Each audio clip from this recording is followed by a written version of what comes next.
about who I am and what I'm all about. My background, I've been like this psychic, sensitive, intuitive person since I've been about 3 years old.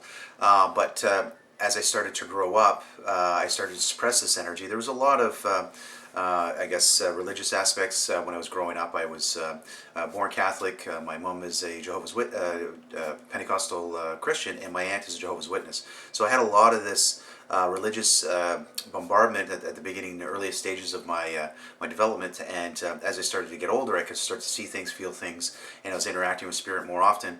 And basically, you grow up, you start to have kids, you get the house, the cars, the kids, the whole 9 yards. And basically I started to see patterns and different things of what was happening within the environment with my friends and what was happening with family members and so on. I could see that there was something up, there was something that was different. So it started to push me into this seeker mode. I had a lot of different energetic experiences. I had a lot of different awakenings within my body and so on. So I knew there was something different about me, and I knew that there was something that I needed to take a closer look at. Basically, I just call it the truth ache, and that's why I wrote my book. So if you wanted to take a look at my book, it's more of like a diary of a psychic.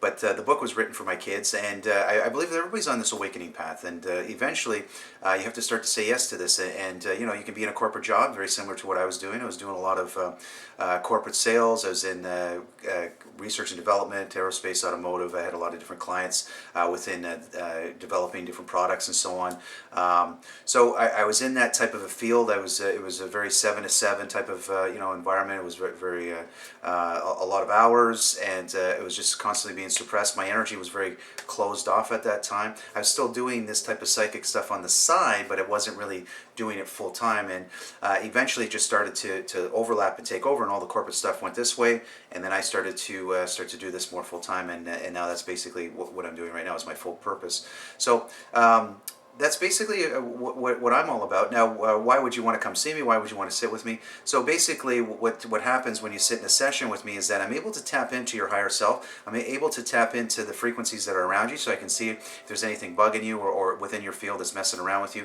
or if you have different distortions within your energetic field which are playing themselves out in the physical arena for you, that I can actually clear a lot of these things as well.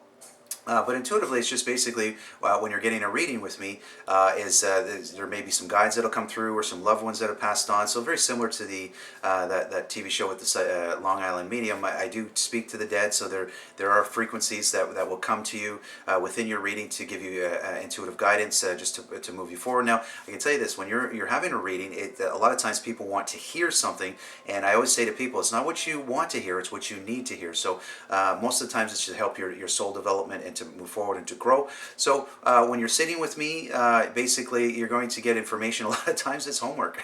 So it's not always rainbows and bunnies. So most of the time it's because I do a lot of soul coaching and life coaching and so on. So I do try and give you some practical ways to help and assist you with whatever you're going through. You can be going through a life crisis. You can be going through a separation. You can be going through a change in job. You can feel like the rug's been pulled up from underneath you and you need more direction. So going to a psychic and medium, I can tell you this: no psychic and medium is 100%. At best, they're 60-70%. So when you're getting this type of intuitive information, you can actually tap into yourself and get a lot of this stuff as well. All I will be doing is I'm just a pointer, and I'm just tapping into what I can see for you, and then see if I can help you out. But I do appreciate the opportunity to come into my website, and if you want to get in touch with me, there is the contact.